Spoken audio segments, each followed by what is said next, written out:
Alright, so ngayon mga ka-live, andito tayo sa kuprahan. Kita nyo to, nagbubunot ng niyog. Yan. Mamaya kakain tayo ng bula tawag dito sa amin, yung nasa loob ng niyog.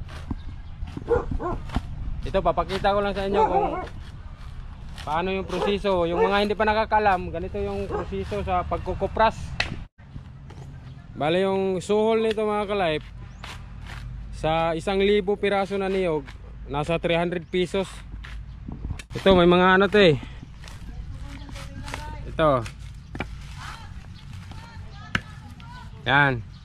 Ito, pag ganito, hahatiin tapos sasalang dito. Ano? Dito. Landahan tawag dito, landahan. Ano, to, masarap to. Kain tayo.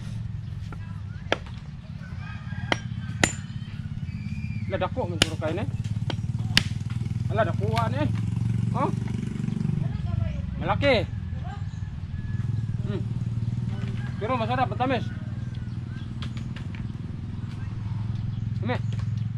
Tamis.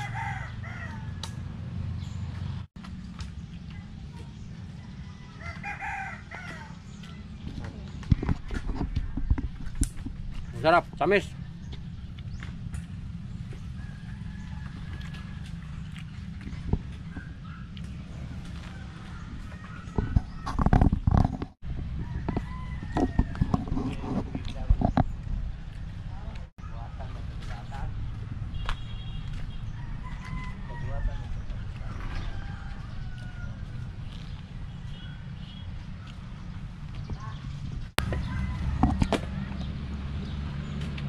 Ayan, solve na.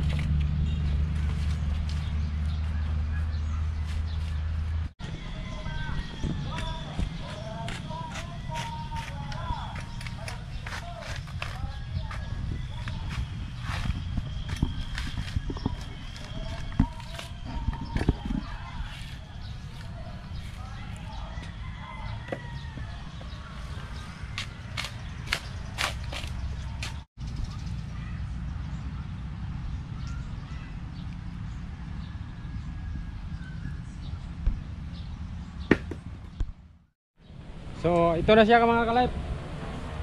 Landa. Ang tawag namin dito, landa, para matuyo yung niyog. Basa pa, kakaumpisa pa lang. Mausok.